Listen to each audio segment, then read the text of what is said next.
Congressman, sa mga nagtatanong lang po, paano ba pumasok sa eksena si Ramil Madriaga dito po sa impeachment hearing na ito? Kasi dati nga po, wala naman siya doon po sa unang complaint. Isa po siya sa mga witness ni Congresswoman Laila De Lima. Meron po siyang attachment doon, yung kanyang unang salaysay. Yung second, yung pangalawang salaysay niya, yun po yung wala. Kaya yun po yung kanya ipinresenta nung kami po ay nag-committee hearing. At dito po, kaya po pinabasa po namin siya sa kanya ito. So meaning, ito po ay ang kanya pong presensya ay nang dahil doon sa complaint na inendorso ni Rep. De Lima. Opo, tama po kayo. Alright. Ngayon, meron ho bang kaukulang vetting na ginagawa ang komite bago po magharap ng isang testigo sa komite? Well, kasi po kami, ang trabaho lamang po namin is tanggapin muna yung ebidensya since ito naman po ay determination of probable cause at sinasabi nga po natin, ito ay parang preliminary investigation lamang. So, dito po, tatanggapin lamang po yung mga testigo. And in fact, kahit naman po doon sa ating prosecutor, sa mga respondent, sila rin po ay papayagan. Even now, na tanggapin yung mga ebidensya nila at mga testigo, kahit po hindi po nila ito nai-attach sa kanilang answer. Okay, so yung pong hearing ninyo, kaninyo, sabi nga ni Chairman Luistro, ay clarificatory lamang, tama po? Tama po. Okay, so sa clarificatory hearing na iyan, may hangganan lang ang pagtatanong ninyo. You cannot clarify so deeply into the allegations? Tama po kayo. We are confined only to the line of questioning insofar as the four corners of the affidavit. Okay. So hanggang dun lamang sa mga affidavit na, sinumite. Kaya nga po, yung mga wala po dun sa affidavit, hindi po namin hindi po pinapayagan. Lahat naman po kami na pinawalan dito. Okay, kasi po, bagamat probable cause, parang sa fiscal, kung ihahambing natin, pero yung fiscal din, kahit na yan po, lamang po, paunang pagdinig to establish probable cause, may mga pag-aalam pa rin sa veracity, katotohanan, noong isinusumbong nung, in this case, testigo sa kaso, di po ba? Tama po kayo. Kaya nga po kinaklarify namin Kasi baka mamaya po, pag tampa po nito sa Senado, sa full-blown trial, bigla mamaya, sabihin niya, hindi niya ito affidavit, hindi niya ito sinumpaan, wala po siyang sinabi na ganito, ganon. Kaya ang tanong lang ay tungkol lang sa affidavit. Now, insofar as the credibility of the witness is concerned, yan po ay sa full-blown trial na, para kung saan, siya po ay i-cross-examine na ng mga abogado po ng depensa. Okay. Kasi po, dito po sa ganito, kaya ho lang kami interesado po dito nga sa inyong proseso kasi yung iba po na nagmamasid rin, nag-oobserba na nagsasabi na kung aabot si Madriaga dito po sa Senate trial bilang testigo ng prosecution, paano kung doon magkabalubaluktot na ang kanyang statement at hindi na po maging tugma sa kanyang mga sinasabi, ang kanyang mga walang kaukulang ebidensya, ang kanyang mga kwento, hindi kaya sumira iyon sa prosecution? May mga nangangamba na baka ito pa ang maging dahilan kung kaya magkaroon ng doubt ang mga judges. Alam mo, Manong Ted, sabi ko nga kahapon, meron po sa akin nagtanong tungkol dyan kung gaano kahalaga yung statement ni Madriaga. Ang galing po natin si Madriaga sa eksena. Pero ito po nilabas po ng COA, yung kanilang ruling dito po sa apela at yung sa notice of disallowance. So, kahit po wala ang statement ni Madriaga, ako po naniniwala, so far as probable cause pa rin is concerned, tatayo pa rin po ito. Opo, opo. Kasi nga, ang Congressman, sabi ko nga kanina, yung unang complaint na binaril ng Supreme Court, sa totoo lang po naman, I mean, kumontra man itong mga DDS, no? Klaro naman, may mga basihan ang reklamo. Opo. Pero sa pagsasama kay Madriaga, may mga nagsasabi na baka ito pa ho ang maging dahilan kung bakit baka may mga pagkakataon na magduda na. Opo, sa ihahain yung complaint. Kaya po may mga katanungan nga kung talagang ang mga congressman ay nag-aral, pinag-aralan yung veracity or even consistency sa laman ng kanyang affidavit. Kaya nga po kahapon, nung kami po ay Tuesday, nung Martes, nung kami po ay nagkakaroon ng hearing, ito po ay kinaklarify namin. At kinukonfirm sa kanya kung ito ba talaga ay pinatotohanan niya. Kasi hanggang doon lamang po yung aming limitation dahil nga po clarificatory questions lamang. Binasa niyo ho, Congressman, ito pong 24 pages na kanyang supplemental affidavit. Ano po? Yes po. Opo. Ang Congressman, kasi kung pwede kayong magtanong sa laman lang ng affidavit at sa kanyang mga annexes, may interesting ditong sinasabi siya eh. Number 27. On another incident, I was informed by PRRD that 2 land bank managers' checks which were to be delivered to one of our safe houses in Eastwood, Quezon City in the amounts of 84,200,000 pesos and 4,800,000 pesos, respectively, were issued under my name. Copies of the 2 land bank managers' checks are here to attach as annexes A and A1. All right. To prove the aforementioned allegations, I am willing to etc. etc. etc. Pero did you check the annex, the said manager's check, kung ano mga petsa nito? Yung annexes po niyan ay nandoon ay hindi ko po napansin yung petsa.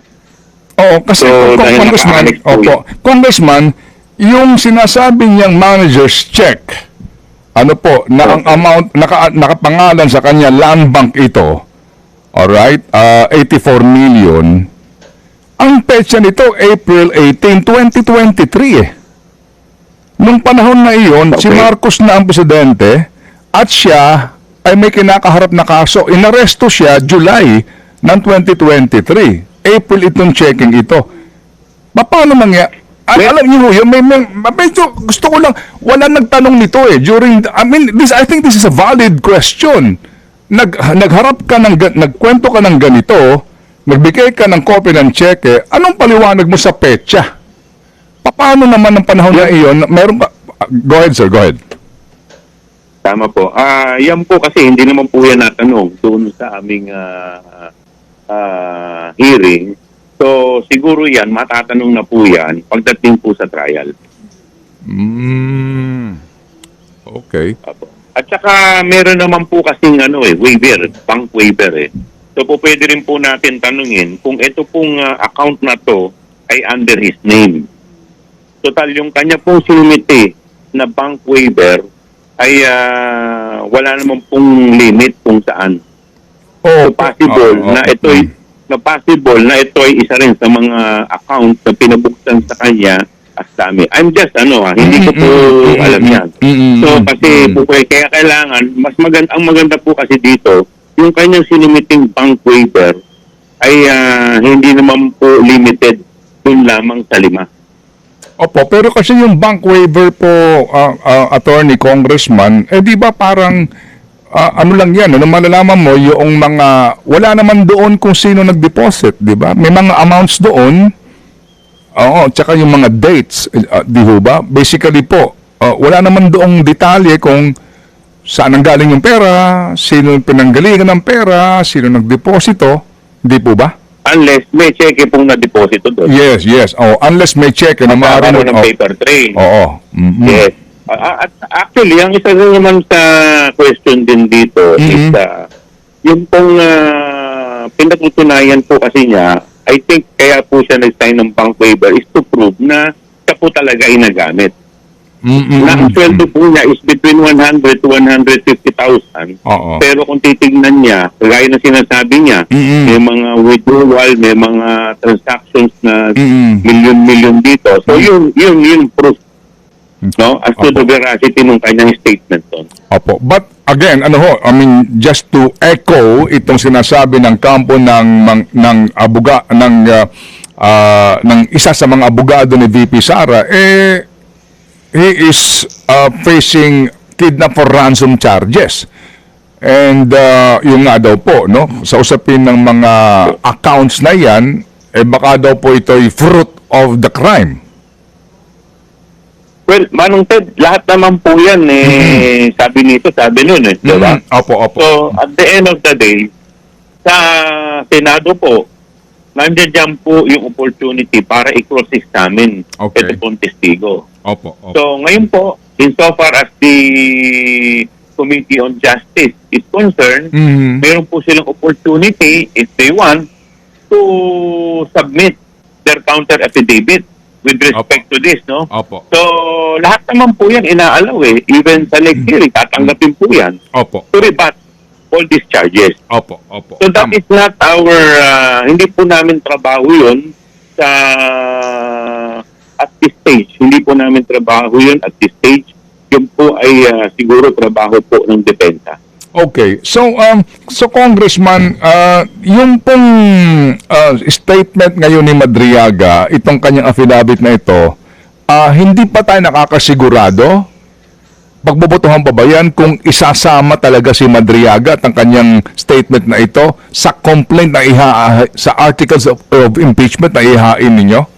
Kung sakasakali in the Senate? Well, ang ano naman po dyan, ang botohan namin is determination of probable po sa pangkalatan Mm-mm. So, lahat naman po to, submission of evidence, siyempre po, pag hindi po nila i-rebat, that will be part of the evidence of the, insofar as the prosecution is concerned. Opo. So, unless, siyempre, i-rebat po nila pag magsasubmit po sila ng mga pleadings, rebutting lahat ng mga allegations, at isasama rin po yan. Lahat po yan isasama. Opo. So, sa ngayon po, sir, si Madriaga, hindi na siya imbitado sa next hearing. Opo, kasi nakita naman po ninyo, very limited lamang yung aming mga line of questioning. Kaya, naniniwala po kami, we have already extensively asked yung mga clarificatory questions insofar as Madriaga is concerned. Unless, of course, may mga congressman po na mag-raise ng another point at pag-motion kay congresswoman at mapagbigyan, iimbitahan po siya. Ulit. But again, limited pa rin sa clarificatory questions, lahat ng mga tanong. But will you be kind enough, Congressman, to admit our suggestion to ask him about this? Yung petsa ng kanyang sinasabi na manager's check na nakapangalan sa kanya? Siguro mas maganda po yan dun sa abogado niya. Opo, Dahil hindi ko po, ako po kasi personally, opo. hindi ko po siya nakakausap Hindi, doon So, nga sa here. Anyway, opo. Opo. Okay, anyway. Sige, at doon po sa sinasabi niya na may mga binuksan na account, no, under his name, wala na po kayo pang clarificatory, questioning kung bakit, China Bank PNB, no? Na yung bangko pumapayag lang na no-show, magbubukas ng account, di ba may mga signature specimen pa yan? Ano ho yan? I mean, these are obviously a violation of banking rules. Lahat po yan, malalaman po natin once na ipinresenta na po siya sa committee hearing. Sino? Ay, sa ano po pala? Sa Senate hearing. In the Senate again. Opo. Yes, sa Okay. trial. Opo. Okay, sige. So, may tanong ka ba siya? Go ahead. Oh, so Congressman, itong mga nabanggit, hindi kayo magpapatawag ng representative from any bank na nabanggit dun sa affidavit nitong si Madriaga or even a representative from Bangko Sentral ng Pilipinas to clarify this issue? Wala na pong ganon? Well, ang hindi pa namin napag-uusapan, but once na ito po ay i-endorse na sa Senado, siyempre sasalain po namin lahat ng magiging testigo. At ito po, magiging trabaho na po ito ng mga i-elect po ng mga miyembro ng Kamara na 11 prosecutors. Yun po magiging trabaho po nila. Oo, so ngayon po hindi niyo pa napag-uusapan nga kung sa susunod na clarificatory hearing, yan po ang tawag ninyo, may ipatatawag na any representative from the banks. Wala pang ganun. Wala pa po napag-uusapan tungkol doon. Kasi ako po sa totoo lang, ito pong mga binanggit niya ay yung 11 banks, wala naman pong connection pa insofar as impeachment of the Vice President is concerned. Yes, opo. Di po ba? So, unless, ang pinuprove lamang niya doon is merong binuksan na account. Di ba? So, pero insofar as the Vice President is concerned, hindi ko pa po nakikita yung connect. Opo. Even itong aking binabanggit na check, wala naman tong connection eh.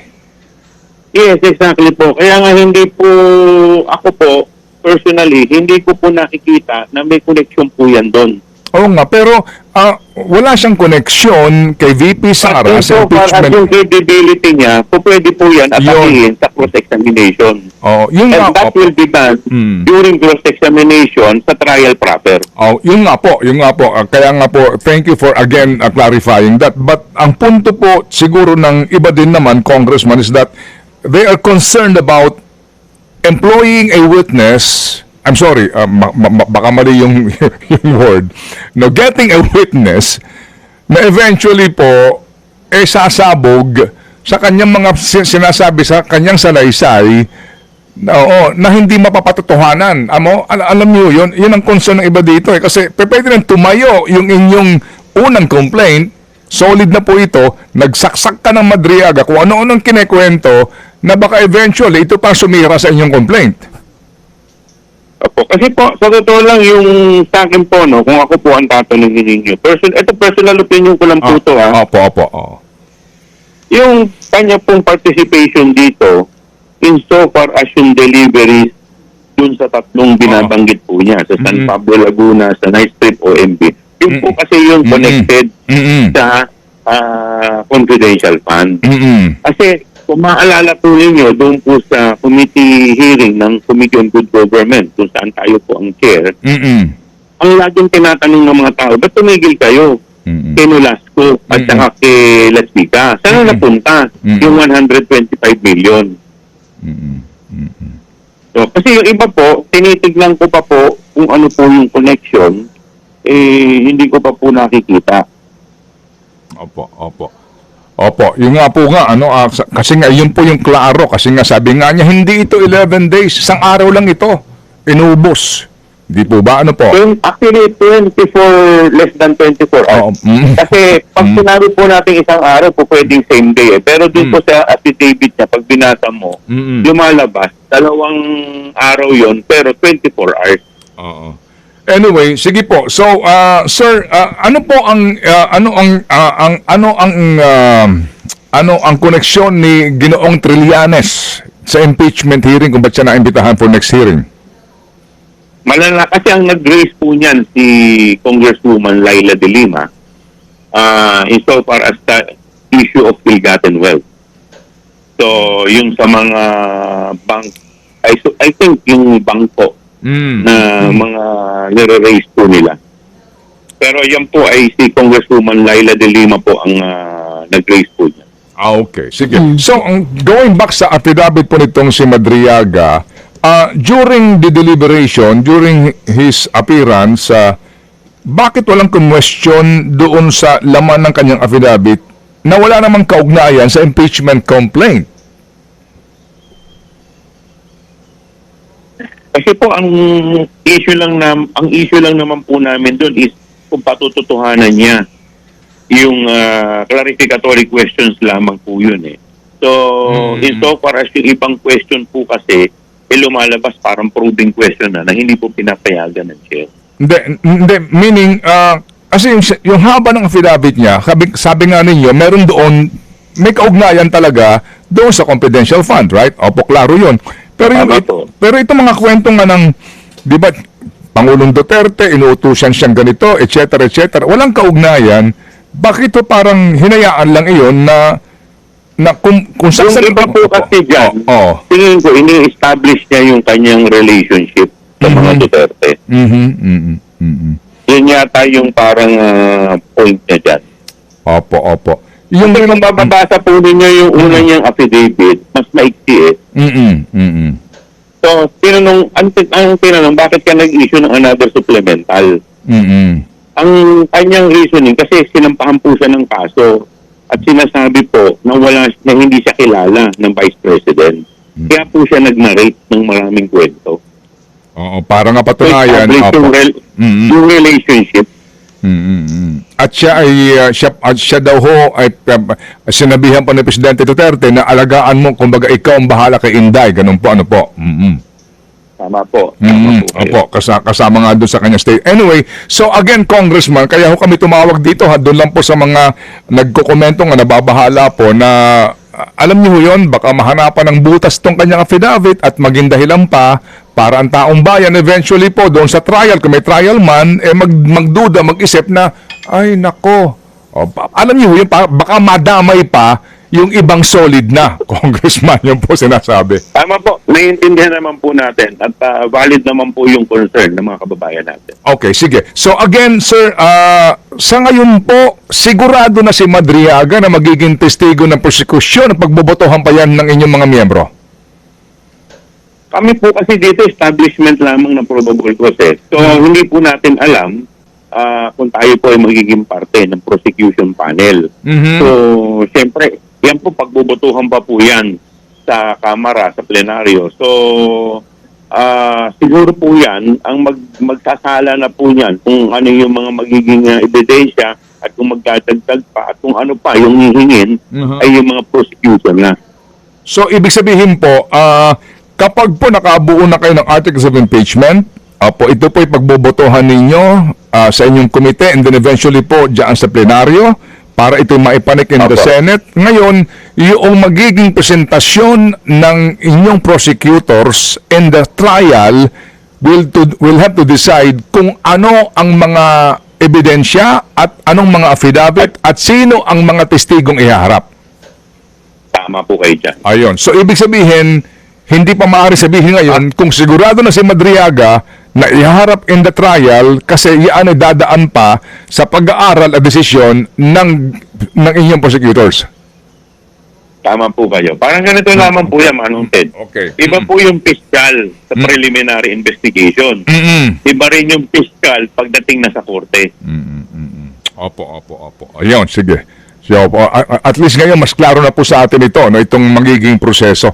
O sige, so, Congressman, kami po yung muling tatawag sa inyo, ha? Kasi napakainam po nito na naliliwanagan po kami, no, sa proseso at mga nangyayari. And eventually nga po, kung meron po mangyayaring trial, Congressman Joel.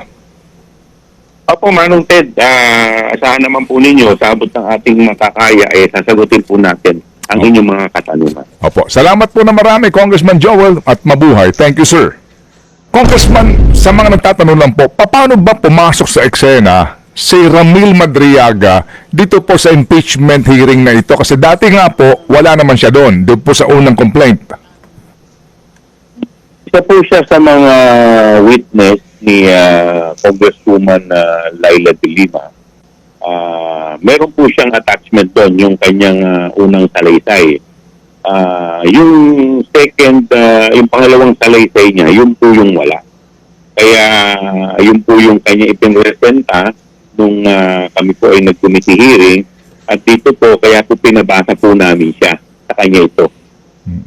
So meaning, ito po ay ang kanya pong presensya ay nang dahil doon sa complaint na inendorso ni Rep. De Lima. Opo, tama po kayo. Alright. Ngayon, meron ho bang kaukulang vetting na ginagawa ang komite bago po magharap ng isang testigo sa komite?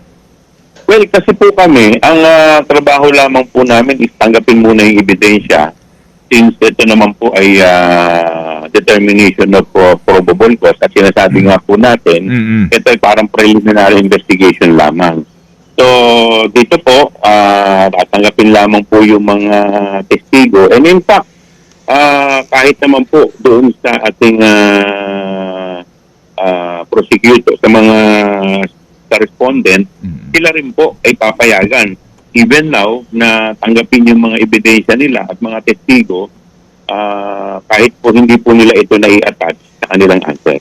Okay, so yung pong hearing ninyo, kaninyo, sabi nga ni Chairman Luistro, ay clarificatory lamang, tama po? Tama po. Okay, so sa clarificatory hearing na iyan, may hangganan lang ang pagtatanong ninyo. You cannot clarify so deeply into the allegations? Tama po kayo.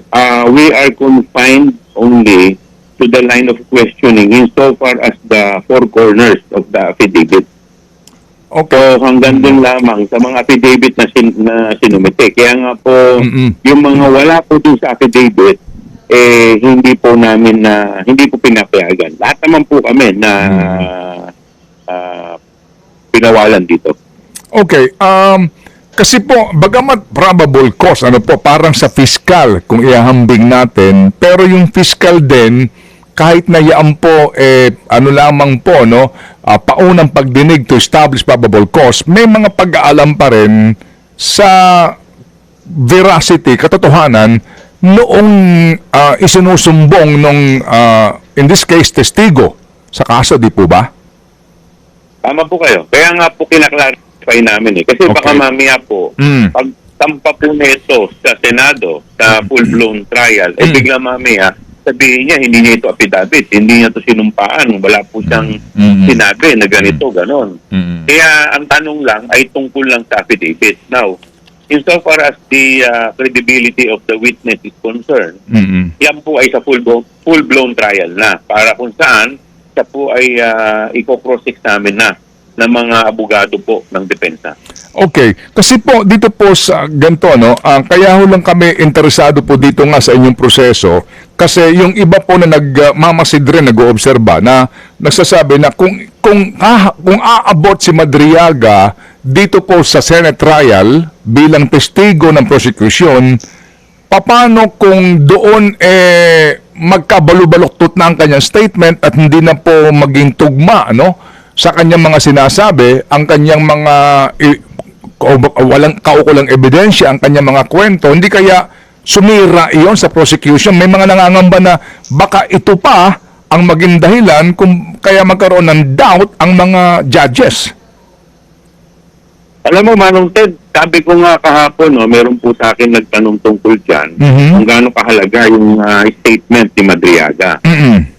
Tanggalin po natin si Madriaga sa eksena. Pero ito po nilabas po ng COA, yung kanilang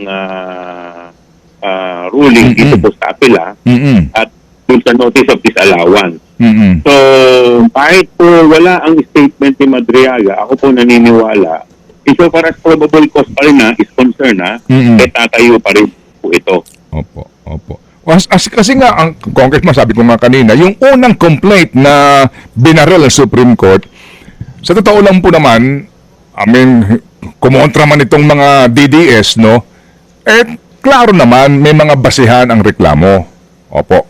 Pero sa pagsasama kay Madriaga, may mga nagsasabi na baka ito pa ho ang maging dahilan kung bakit baka may mga pagkakataon na magduda na sa ihahain yung complaint. Kaya po may mga katanungan kung talagang ang mga congressman ay pinag-aralan yung veracity or even consistency sa laman ng kanyang affidavit.